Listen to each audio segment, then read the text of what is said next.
You clicked on this video because I have claimed that Baral and Kari Zev is a good magic card, but what does it actually do?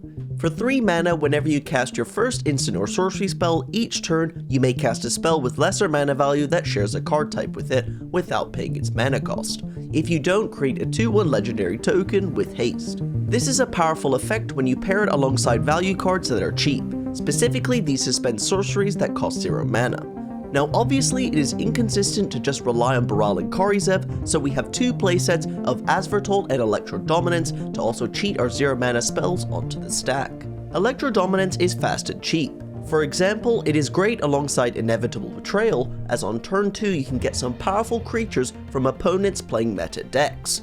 Here in game 2 against Creativity, I managed to steal an Archon on turn 2, attack with it, and then steal another Archon turn 3 to kill the opponent. Asvertold is also good alongside our cheap ramp, letting us cast impactful spells on turn 2 to try and pull ahead from the opponent. This is the list I came up with after some testing, so if you would make any changes let me know, and also leave a comment down below which new March of the Machine card I should play with next. To start the first round of this video, we have a great opening 7 with a turn 1 Ragavan into turn 2 Asvertold if the opponent doesn't have a removal spell. As I cast this Ragavan and pass back the turn, please don't forget to click that subscribe button if you enjoy my content, because almost 80% of you aren't subscribed and it supports me a lot to click that button. While I was selling my soul to the YouTube gods, the opponent played a Flooded Strand and passed back the turn, so because they don't have a removal spell, we can bash in with the Ragavan, play the Asvertold, and cast the Crashing Footfalls. On my end step, the opponent fetches a Triumph, they untap, play a land, and play a Portable Hold to exile one of my Rhino tokens. Now we put a counter on the Asvertold on our upkeep and we find a land off the top. So first let's hit the opponent with the Ragavan to see if we can hit anything off the top of their deck. Finding a land off the opponent's deck, I start with Expressive Iteration, which we find unfortunate hits in Barals and Electro Dominance.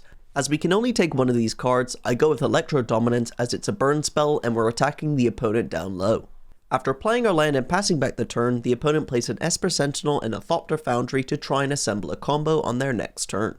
After they pass back the turn and we find a Serum Visions off the top, I decide to start with that and pay for the Esper Sentinel so that they have limited cards in hand. Finding an Inevitable Betrayal, I scry a Baral to the top and take an Urza out of the opponent's deck. I then play my land and attack him with both of my creatures and the opponent trades with the Ragavan. Now I'm just hoping the opponent doesn't have Urza plus Sword of the Meek in hand, but after they play a Stoneforge Mystic and an Esper Sentinel, things are looking very safe and we can now kill them with Electro Dominance going to the face. After uptaking our Asvertold and bashing him with all our creatures, the opponent blocks and we deal the opponent 4 damage to the face. Going into boarding, Ragavan seems really bad against the Esper Sentinel deck, so I take 4 of those out for 2 Engineered Explosives and 2 Inevitable Betrayals. Going into game 2, we have a great opening hand with both card draw and disruption, and the opponent's on a slow draw with a tap land turn 1. With Inevitable Betrayal off the top, I start the game with Serum Visions, which draws a Crashing Footfalls and scries 2 lands to the bottom of the deck. After passing back the turn, the opponent has an Urza Saga and a Stoneforge Mystic to get Sword of the Meek out of their deck. After the opponent passes back the turn, we find a Baral and Kari Zev off the top of the deck. I thought for a while, and I think that there's no point in flame slashing the opponent's creature, because if they do have a Caldra in hand, then they've got us, but I think we need to save it as a cheap spell for Baral and Kari Zev. So I decide to cast Expressive Iteration here as a very bad impulse. And I'm happy by that decision because the top 3 cards of our deck were absolutely terrible. Here I had to choose between a 4th land and a second Baral and Kari Zev. I went for the 4th land because it also sacrifices to draw a card. On the opponent's turn, they just play their 3rd land and attack me for 1, passing back the turn, clearly leaning on Urza's Saga this game. With another land off the top, the only play we can really make here is Baral and Kari Zev and hope that it stays around. The opponent makes a construct on my end step, floats a mana in response to the Saga trigger, and gets a Shadow Spear to give both lifelink and trample to the construct. Then they follow up with an Esper Sentinel, attack me in for a lot of damage, and pass back the turn. With the opponent passing back the turn and an Inevitable Betrayal off the top, Magical Line is about to kill me because of a bug. I decide to start this turn with an Expressive Iteration, which triggers Esper Sentinel. Now I was going to pay 1 mana to prevent the Esper Sentinel from drawing them a card, and then I realize, wait, I can find a second Flame Slash off the top of the deck to kill the construct, so I click no. After clicking no, it doesn't untap my Steam Vent, it takes away the mana, and the opponent drew a card. So I paid 1 mana for Esper Sentinel, and they still drew a card. What a bad bug. To make things even worse, after stealing an Urza, I find the Flame Slash off the top of the deck so we would have been able to kill the construct. A really frustrating way to lose the game because of a bug, but it is what it is. For some reason, Esper Sentinel doesn't let you click no after you've started to pay. After losing this game 2 quite convincingly because of the construct with Trample, we move on to game 3. Going into game 3, we have a decent opening hand with 2 Footfalls, Expressive Iteration, and Engineered Explosives to interact with the opponent. Here specifically, I will start the game by suspending the Crashing Footfalls, because if we do find something like a Baral and Kari Zev off the top of the deck, I'll still have a Crashing Footfalls in hand to cast. On the opponent's turn, they start the game slow with a Triumph and sends it back to me. With the Scalding Tarn off the top, I decide here to cast the Engineered Explosives on 2. Now this might have been a bad play because the opponent follows up with a Talisman and a Portable Hole to exile it from the battlefield.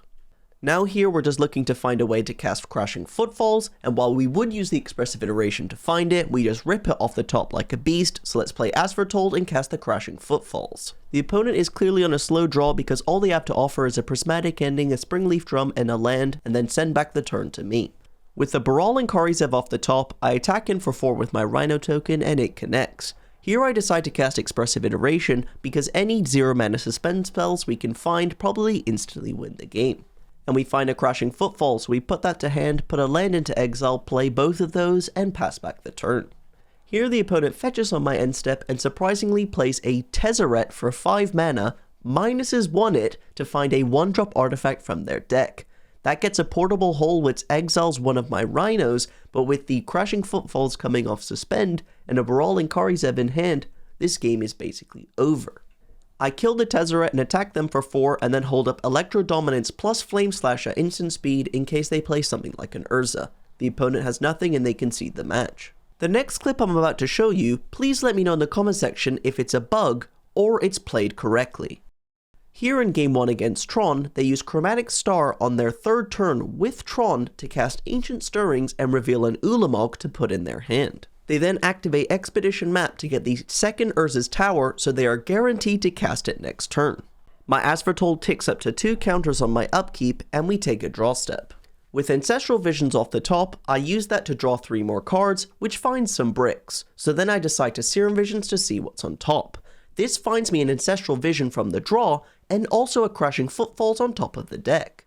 Now, here's my game plan. What I want to do here is cast Electro Dominance for 0 with 2 red mana to cast Ancestral Visions targeting me. That will let me draw the Crashing Footfalls, and then using the As Foretold on the opponent's turn, I can cast Electro Dominance using the Footfalls that we drew off the top. So I attack in for 8, put the opponent down to 10, and pass back the turn, which they inevitably cast the Ulamog. This Ulamog targets 1 Rhino token and the As Foretold, so I Electro Dominance, casting the Ancestral Visions to draw 3 cards. That finds me the Crashing Footfalls, and now I can use the As Foretold with the 2 counters to cast the 2nd Electro Dominance, but here, Magic Online doesn't let me cast the Crashing Footfalls from my hand. It's not because it's a sorcery, because Ancestral Vision's a sorcery and I've cast that before. I just don't understand why it didn't let me cast the Crashing Footfalls here. Anyways, I was fortunate enough that my opponent misused Karn the Great Creator to get Liquid Metal Coating and Chalice of the Void, so we won game 1.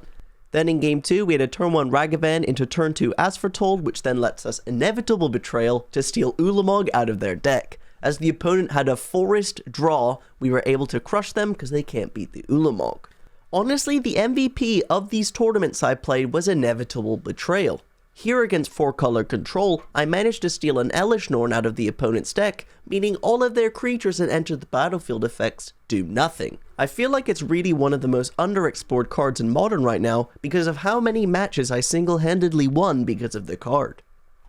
Now, Kari Zev was definitely an MVP in some spots. Here was a great one. My opponent has a lifelink construct on the board and I can't attack through it. But then I realized Kari Zev has Menace, so equipping it with the Nettletus that I stole with Ragavan, I can attack in for 7 damage Menace to kill the opponent. It was even good in the second game because I was able to cast Serum Visions and then cast Restore Balance from the Kari Zev to be able to wipe the board and the opponent's hand. I did end up having to trade the Kari Zev with the Ragavan token for one of their companions, but then I was able to win because of an Electro Dominance and well-timed Ancestral Recall off the top of the deck.